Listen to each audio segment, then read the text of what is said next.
It is the most advanced and most expensive aircraft in world history. It became a legend before it even rolled off the production line. With its state-of-the-art technology and shrouded by a mantle of stealth, it can go into harm's way, deliver 40,000 pounds of conventional or nuclear bombs, and is almost undetectable by any radar. For years, this awesome deliverer of death has been shrouded under a cloak of secrecy. It is the B-2 stealth bomber. We have the capability to strike targets literally worldwide within hours of being told to strike them, and strike them very precisely. So if it can be done with an air-delivered weapon, I think we have as good a capability to do that as any platform in the world.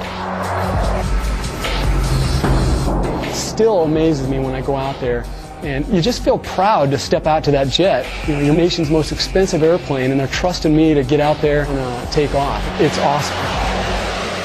Wherever and whatever target the US military wants to take out, the B-2 is called on to deliver its vast array of weapons with pinpoint accuracy. Using extraordinary archive film and color reenactments, Battle Stations goes where few have ever gone, right into the cockpit of the B-2 stealth bomber.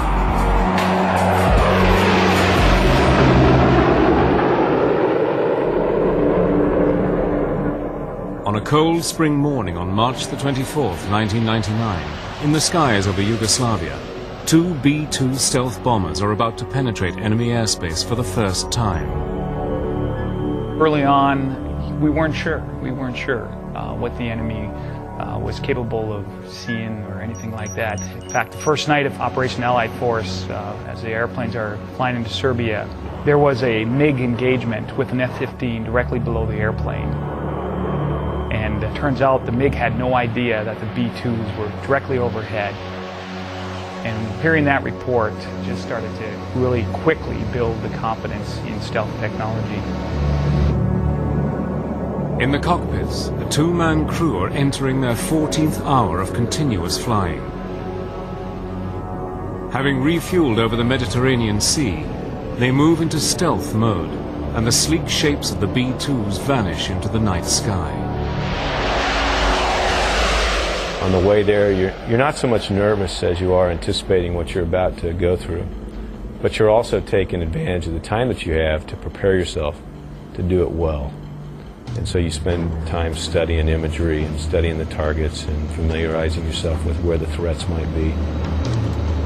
The two B-2s separate, one above the other, and climbing to combat altitude, begin their carefully choreographed bomb runs. The B-2 pilots have no chaff, no flares, no high-speed afterburner, and no missiles to fire back. They have only one thing to protect them: their stealth. Normally on a training mission, when we're just simulating the release of weapons, we don't open the weapons bay doors. Obviously on a combat mission, when you're dropping weapons out, the doors do come open. And so there's drag on the airplane, there's noise on the airplane. There's a clunk when the weapon falls off the airplane. High over the target area, the aircraft shudders as weapons shoot out from the twin rotary launchers in the bomb bay of each B-2. The most unique aspect of it, which really kind of gave me the sense of, hey, this is for real, is my first release when the weapons started to come out and you felt the weapons dropping and being discharged from the airplane. That's when the hairs on the back of my neck just started to kind of raise, and I realized, hey, this is for real. 16 classified targets, 16 direct hits. At the B-2's home base in Missouri, anxious commanders scan the teletype machine for confirmation of the raid. Suddenly there is a text: Darth 0, 1 and 2. Clean and green.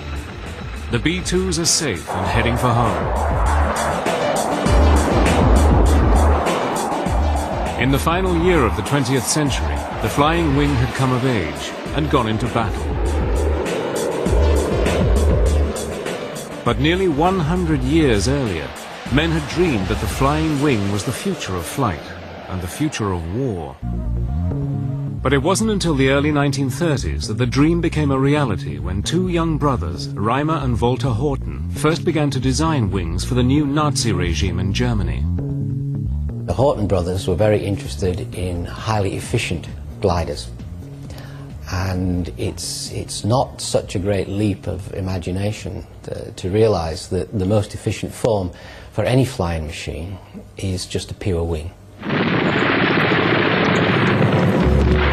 With the outbreak of World War II in 1939, the Horten brothers continued their groundbreaking work under a shroud of secrecy. By 1941, they were exploring the use of a transport wing to help in the planned invasion of Britain. At the same time, another German, Alexander Lippich, was working on his own wing design when in late 1941 his Me-163 Comet crossed the 600-mile-per-hour barrier for the first time. The potential of rocket power, combined with a flying wing design, would change aviation history. Meanwhile, the Horten brothers had gone down another path. By 1942, they were working on a 61-feet wingspan aircraft called the H-09. It would be powered by the Junkers turbojet engine that would be fitted to the Me-262. The Horten number 9 was the pinnacle of the brothers' development of the flying wing. And the prototype achieved a speed of something like 500 miles an hour. They had clearly demonstrated that you could build a vehicle with jet engines, that you could fly it, that it had very high speed potential, and so they had really validated the concept. Another of Reimar Horten's designs was the HO-229. Built of wood, and with its engines housed in the wings, with their exhausts vented on the top of the wing, this aircraft would have been extremely difficult to detect. Also, if it could have flown, it would have had a top speed of 620 miles per hour, the fastest aircraft in World War II. But while the Germans were developing their wings, a 40-year-old American aircraft designer called Jack Northrop was quietly working on a flying wing design of his own.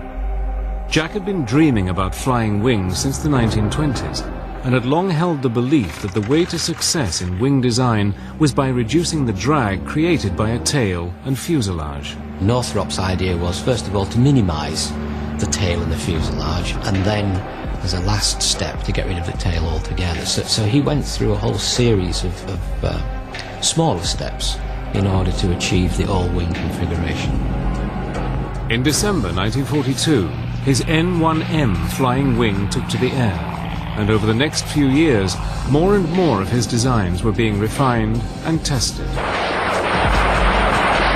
But by May 1945, the long and bitter struggle to defeat Nazi Germany was over. Its industrial and technological centers lay in ruins, along with its dreams of a flying wing aircraft. But Jack Northrop was convinced that where the Germans had failed, his wing would become the greatest aircraft in the world.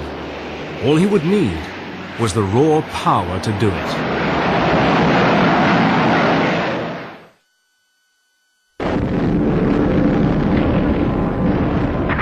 May 1945. Nazi Germany was smashed into submission, and with it went its hopes and dreams of building a flying wing aircraft. But while post-war America continued to build conventional aircraft such as the B-29, one man pursued his vision. In 1946, Jack Northrop tested his massive 400-mile-per-hour XB-35 flying wing. Powered by 4 turboprop engines, this aircraft was seen by some as the bomber of the future. This was where Northrop's vision really started to take shape, because the XB-35 had a wingspan of about 60 meters. This is a big airplane, even by today's standards. Its problem was that whilst its top speed was about 400 miles an hour, its speed in long-range cruise was only 185 miles an hour. Northrop met this challenge when in 1947 he introduced his new YB-49. Powered by 8 Allison jet engines, this 172-feet wingspan Goliath was capable of flying at over 500 miles per hour at a ceiling of 40,000 feet. Jack Northrop had taken the American Flying Wing off the design boards and into the air. Now, a preview of the Flying Wing transport of tomorrow. Jack Northrop's vision for his flying wing was not just as a bomber. He also saw it as a passenger aircraft. Because the wing could carry far greater loads than conventional aircraft, his airliner would be capable of carrying 80 passengers with an observation lounge and an ability to fly across America in 4 hours. But the YB-49's days were numbered. Although years ahead of its time, it was incredibly difficult to fly, and without computers to help control it, the US Air Force felt that as a bomber, it was too unstable and dangerous. In late 1949, and in an unprecedented decision, the US government ordered that all Northrop's YB-49s were to be destroyed. The flying wing looked destined to be confined to just a footnote in history. From the Air Force's point of view, I don't think you could quibble with the decision they made on the day, given the vehicles that were on the table in front of them. But the destruction of the first flying wing came at a perilous time in history. Relationships between East and West were rapidly deteriorating, and the Cold War was heating up. The world was entering a new era of nuclear power and nuclear testing. The Soviet Union had built up a huge arsenal of weapons, and the West responded. In a policy that was known as MAD, Mutually Assured Destruction, the heavy bomber was seen as the first line of attack. SAC, Strategic Air Command, put into place a global system called Operation Chrome Dome, in which massive B-52s would constantly patrol the Earth, ready at a moment's notice to fly to any target deep within the Soviet Union and attack. But SAC was also alarmed at the Soviet Union's new improved radar and SAMs, surface-to-air missiles. SAC was determined not to let its giant B-52 bomber fleet become sitting targets for the Soviet Union.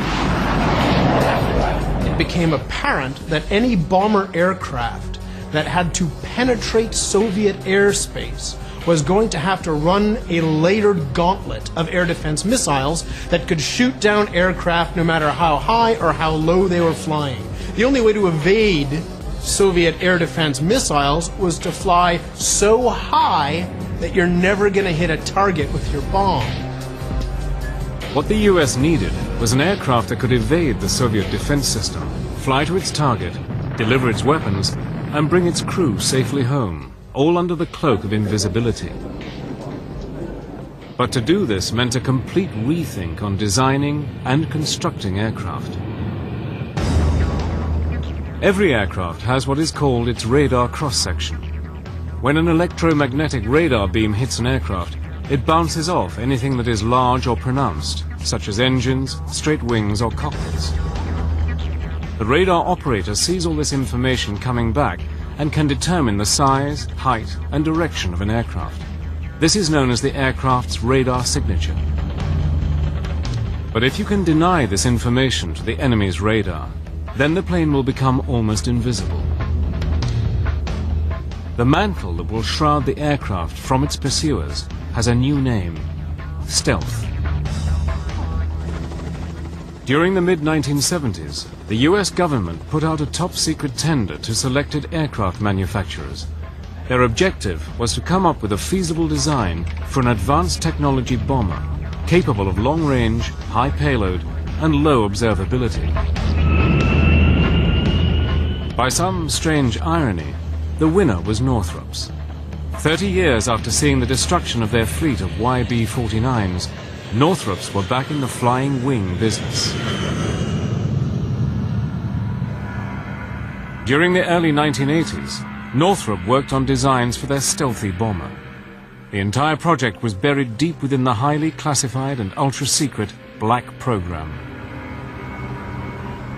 At the time, the US Black program was so secret that even those who knew about it were forbidden from ever acknowledging its existence. Even Congress was denied the knowledge of what or where money was being spent. The Soviet Union was carefully examining things like American technical journals and the American defense budget so that they would know what threats they'd have to deal with in the upcoming years. And in order not to have this very nifty new bit of stealth technology apparent to the Soviets just by picking up the annual published defense budget, they had to make it what's called a black program. With costs rising higher and higher, Northrop and its partners worked against the clock. Originally, the contract had been clear in its requirement: build a heavy bomber that could never be seen by enemy radar. The solution, like the aircraft they were developing, seemed impossible. What Northrop had to do was develop a computer system that would enable the B-2, as it came to be called, to stabilize itself using feedback and the fastest computers they could get. So the stabilization of a B-2 flying wing configuration becomes a software and computer hardware problem. It becomes a cybernetic problem. By the mid-80s, and despite some of the most stringent checks, rumors began to circulate about what might be going on behind Jack Northrop's door. Press reports, artists' impressions, magazine articles began guessing as to what was happening in Palmdale, California. Finally, Northrop unveiled its new aircraft on November the 22nd, 1988, when it was rolled out of its hangar before an astonished crowd. Called the B-2, the experts were staggered at this radical new aircraft. The crowds were only allowed to view it from the front, but they had never seen anything quite like it. Nobody could possibly keep this image off a television screen. Look at this thing. It's beautiful. It's odd, it's strange, it's exciting, and by God, it's American. But even as it rolled out of the hangar, time was running against the B-2. The Soviet Union seemed to be crumbling, and with it, the need for an intercontinental bomber. The world was changing, with peace being threatened by terrorist-driven regimes. It appeared that the need for a 21st century heavy stealth bomber might be consigned to the garbage can. On November the 22nd, 1988, the Northrop Corporation staggered the world when it unveiled its B-2 stealth bomber. After years of working behind a complete screen of secrecy, the team of visionaries at Northrop had rewritten the rules of aircraft design. The technological array was awesome, with over 130 on-board computers controlling every element of the aircraft. The B-2 was light years ahead of anything yet built. A variety of techniques were combined to make this aircraft almost invisible to radar. Its smooth surface and shape consists of curves, yet they are not consistently identical. The aircraft appears to continually change shape from whatever angle it is viewed, thereby confusing the radar, and whatever beams lock onto it are either reflected into outer space or are reduced and dissipated. Coated with RAM, radar-absorbent materials such as carbon fiber composites and top-secret reflective paint further reduces its detection from the enemy. Finally, its electronic countermeasures, such as jamming an enemy's radar, makes this aircraft almost undetectable. In fact, the B-2's radar cross-section is 1,000 times less than that of the B-52. If you take a really big aircraft, but make it essentially really flat, then when radar looks at it, instead of seeing a big round thing flying towards them, it'll just have a sort of pancake. It's like seeing the edge of a knife. When the B-2 made its maiden flight on July the 17th, 1989, it flew every bit as good as it looked. The B-2 has a 172-foot wingspan, is 69 feet long and 17 feet high. Weighing in at nearly 154,000 pounds empty and 375,000 loaded, it is a monster. Approximately 80% of its structure is made of carbon fiber composite, lighter than aluminium, stronger than steel. Its 4 low-noise General Electric F118 engines each provide almost 19,000 pounds of thrust. They have special exhaust vents on the top of the wings, which, when its hot gases are mixed with cooler air, make it almost undetectable to heat-seeking sounds. With a top speed of about 680 miles per hour and a service ceiling of 50,000 feet, this massive aircraft can also fly approximately 6,000 miles without refueling. No target anywhere in the world is safe from its weapons.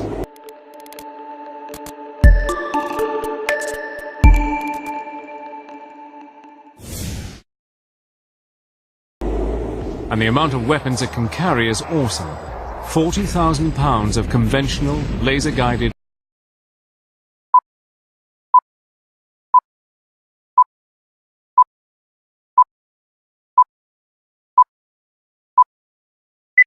or nuclear bombs and missiles. The airplane can carry a variety of weapons, almost anything in the Air Force inventory. Our primary weapons, though, are the guided munitions. Our bread and butter is the GPS-aided JDAM, the Joint Direct Attack Munition. We can carry that in several flavors. The 2,000 pound is the most common. We do have the 5,000 pound GPS-aided munition. We have a few of those left, and we're getting some more.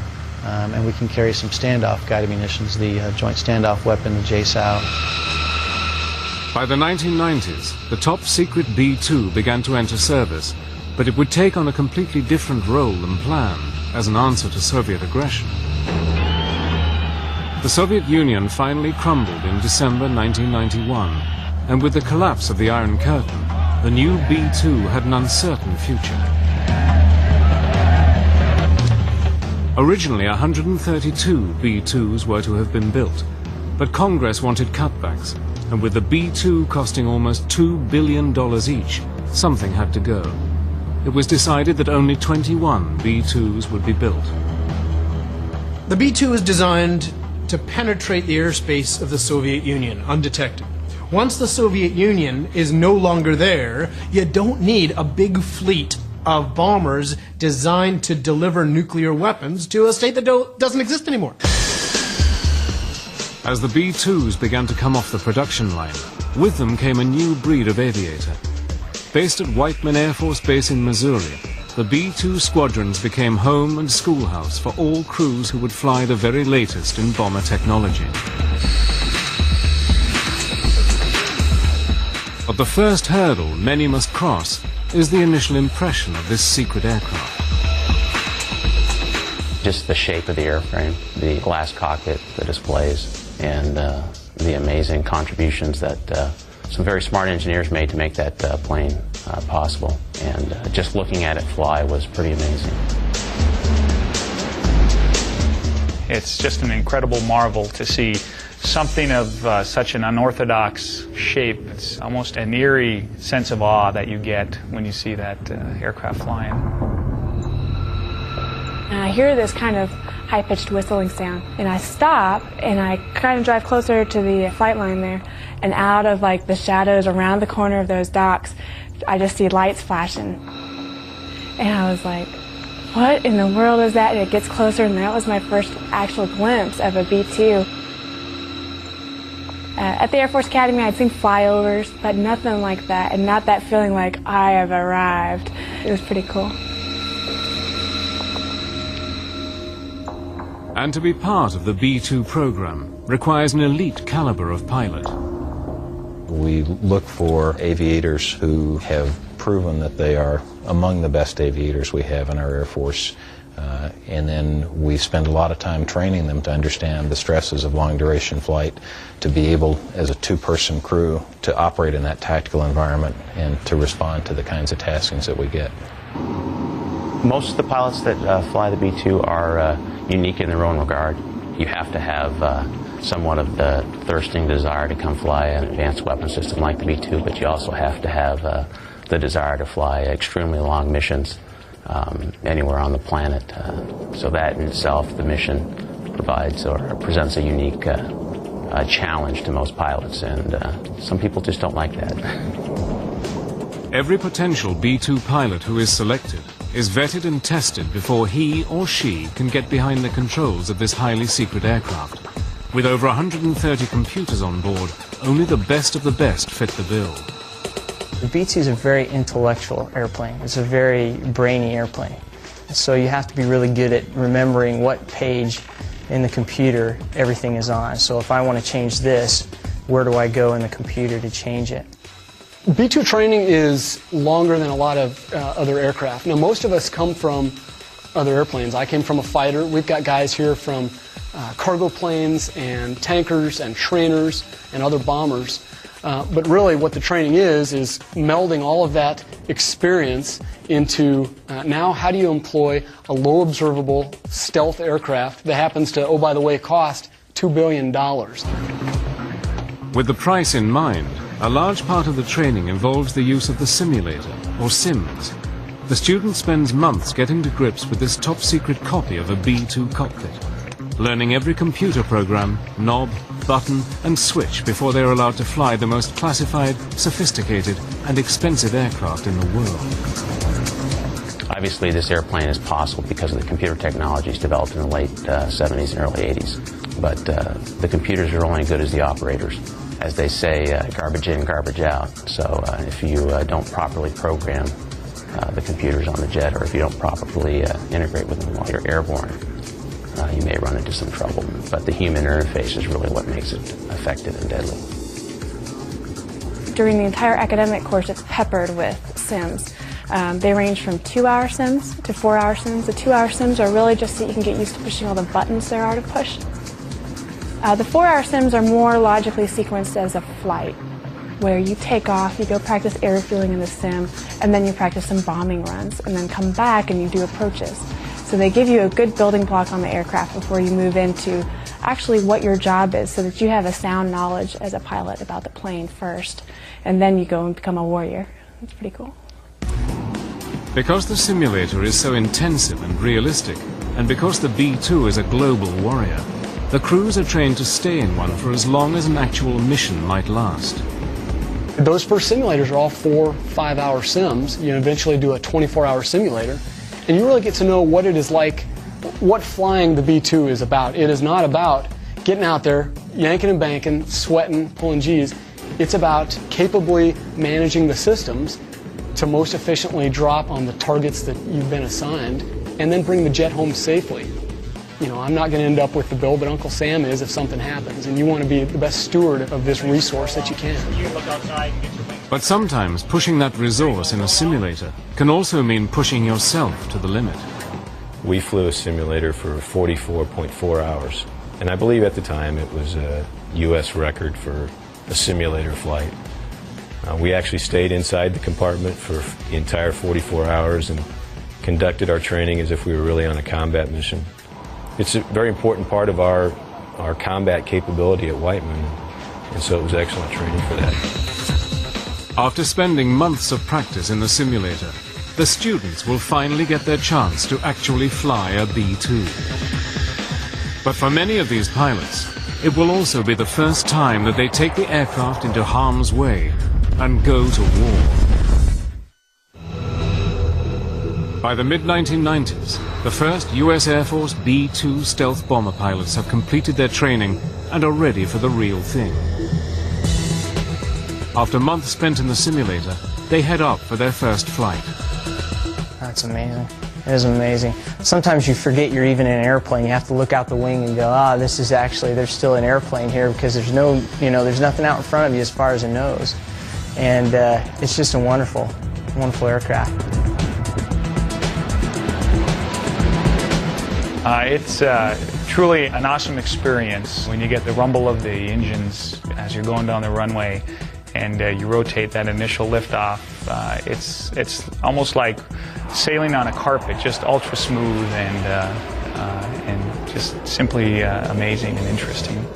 and you take off, and you're sitting in a cockpit, but you look over in formation, you're like, man, that guy looks cool. And you're like, wait a second, I must look the same way. It was just awesome. It's a different aircraft. The F-15, I equate that to a Corvette or a Porsche. You're pulling G's. It's all about aggressive maneuvering, trying to get gun on or get missiles on to your adversary.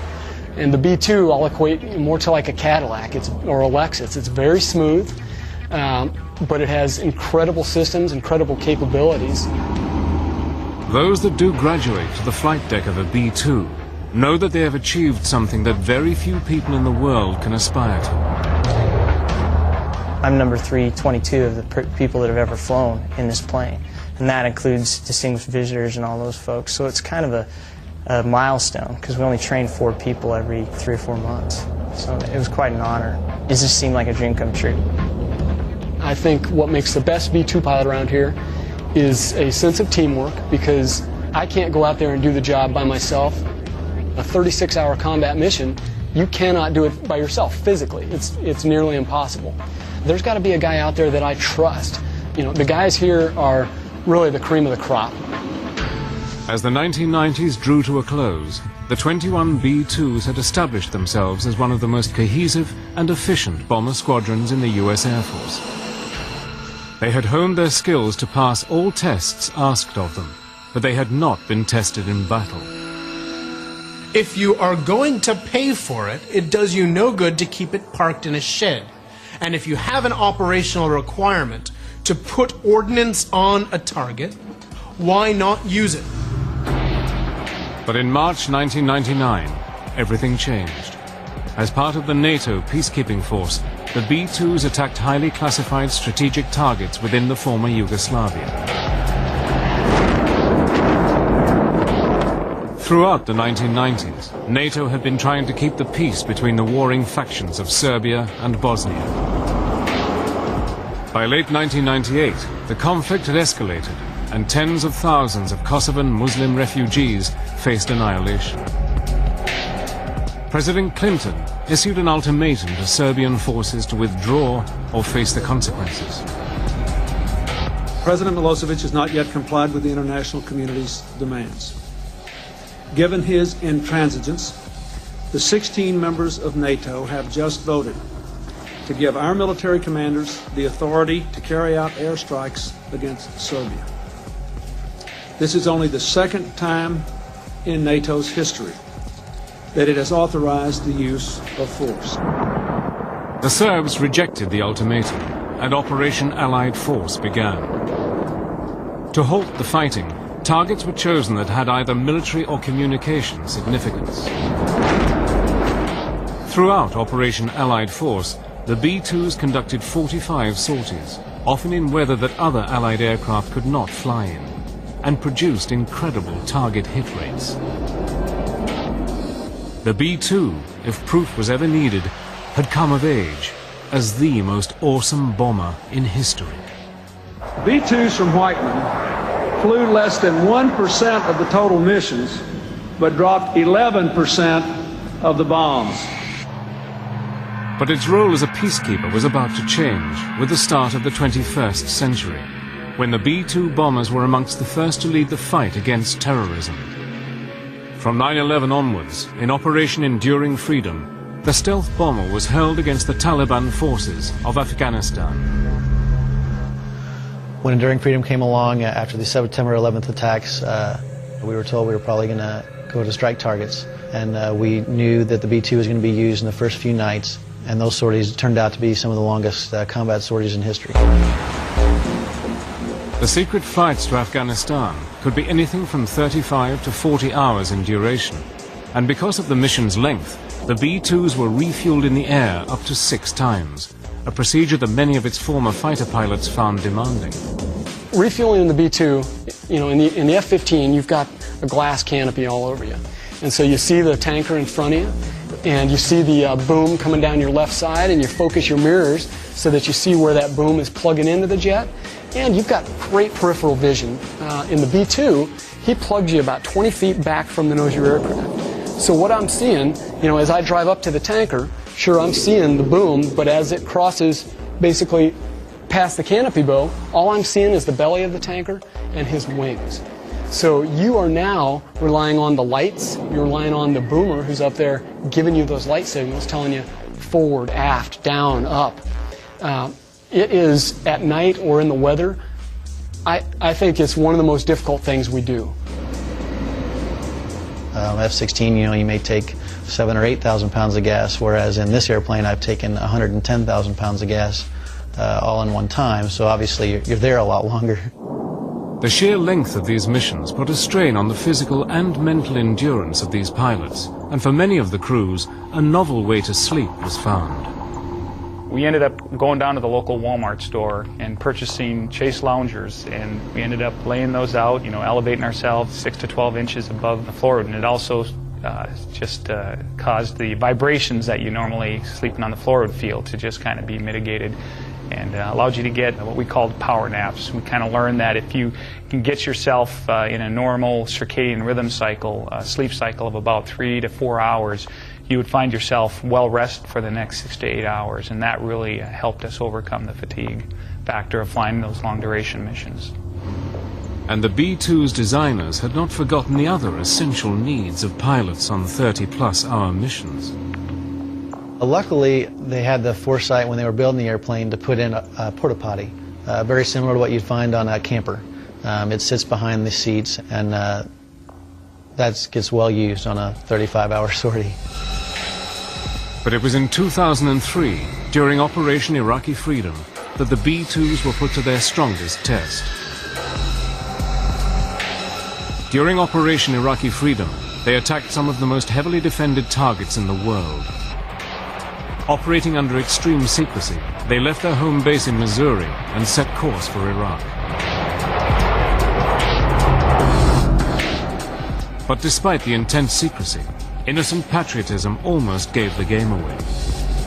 Well, we are basically over the eastern part of Illinois, and we hear Chicago Center, "Hey, United Flight so-and-so, if you look out your left window, there's 4 B-2s, and I think they're going to Iraq." And all that's right. No! You love the patriotism, but the one thing we have is stealth. We got nothing else. Once clear of any civilian air traffic control, the B-2s raced towards their designated targets. It was game on, and the only control they then had was from their military commanders, ready at a second's notice to change their attack coordinates. As we press toward the Iraqi border, we have on board our aircraft basically laptop computers. And these laptop computers get this satellite communication, and basically you hear, ding, you've got mail. You look on there and I see they wanted to change a target set. So now you have to go into your computer, hand jam the things you want to do, basically cancel that target. And then when I was about 2 minutes outside of Baghdad, I got another message. It said, well, we've got a new target for you. It's this airfield that we want you to strike. Now you're busy punching in, wearing out your finger, punching in the coordinates to the targets, figuring out if you need to take a radar shot of it. But for all their high-tech weaponry systems, the final run to the target for these B-2 pilots was the same as for any warrior going into battle.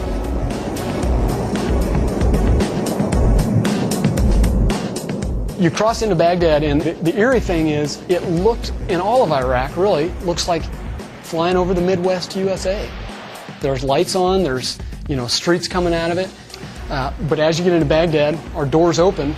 And when the B-2's doors open, it's really the only time you kind of clinch up and say, oh, because now you're not a B-2, you're a B-52, you're any other aircraft out there.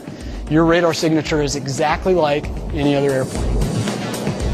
It is at this point, just before they drop the most sophisticated weapons on Earth, that the crews are at their most vulnerable from enemy attacks. That's the time you're hoping and praying that your stealth technology works. The time it takes for those weapons to fall, we're just basically kind of looking out the side, figuring out if there's any enemy stuff happening. Once the weapons hit, we didn't see a lot of missiles shooting up prior to that, but once the weapons hit, looking over our left and right shoulders, missiles are going up like crazy, AAA missiles. They know somebody's out there because they just got bombed, and then you're just pressing to your next target. There's really no time to be afraid that one of them's coming after you. You watch them, and a couple times you're like, what's that one doing? Oh, it's not going for us. And then it was on the way out. Having delivered their weapons, the B-2s make the long flight back to base. Now in their 20th hour of continuous flying, the pilots look forward to one sound that makes it all worthwhile: an American voice welcoming them back home.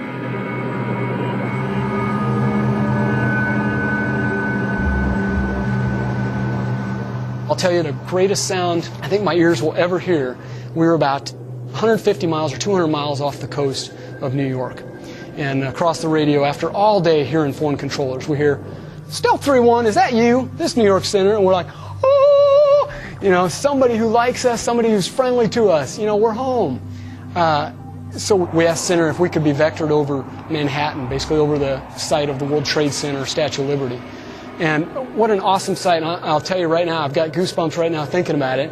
Looking down our wings at our stealth bombers in formation there over New York Center at the site of a tragedy from a couple years prior, knowing that you've been sent out by your nation to do something.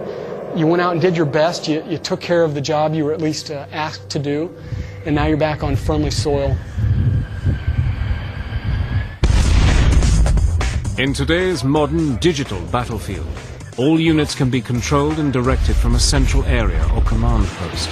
From anywhere in the world, military planners can see an overview of a fast-changing scenario, and at a moment's notice, a target can be changed, a new course set into the computers, and weapons headings and destinations changed at the click of a computer key. At the forefront of this technology is the B-2. It's actually leading edge, and we now have the capability of doing secret or TS, essentially Microsoft email in the aircraft, as well as global worldwide communications with the voice SAT systems. It's unique. Included within this digital battlefield is the B-2's capability as a nuclear strike platform, a responsibility that the B-2 crews are acutely aware of. We don't fly around on our training missions with real nuclear weapons on board. We just don't do that for surety and safety reasons. But we train to that capability, and there's a big difference between operating with conventional weapons and nuclear weapons. I'd say for all the B-2 pilots, that's the last thing you hope for, is a sortie to go drop nuclear weapons. Really, you want to be trained in it, but you want to be so well trained that the enemy knows you'll use them, and so you never have to use them. The B-2 is the cutting edge of technological warfare. Its ability to use stealth and its enormous range to reach any target unchallenged is second to none. In a network-enabled world, having a platform with that longer range, that is that hard to detect, and that can deliver a precision-guided munition onto a target, can be a nice golf club to have in the golf bag. So certain of its contribution to modern conflicts, the US Air Force has the B-2 on its books until 2040. A belief that this 21st century warrior will be more than capable of delivering weapons of the future against enemies not yet known. There are weapons that haven't even been envisioned yet that I'm sure we'll be able to carry on this airplane 20 years from now. I think the things that you'll hear in 2040, if that's the date of the announcement of what it did when it lived, is yet to be written. Every day I go out there and fly it, it's a challenge. And sometimes I just have to sit back and go, wow, I can't believe I'm flying a B-2. Because you're just busy and you're having a good time. It's wonderful, wonderful job. I'd pay to do this.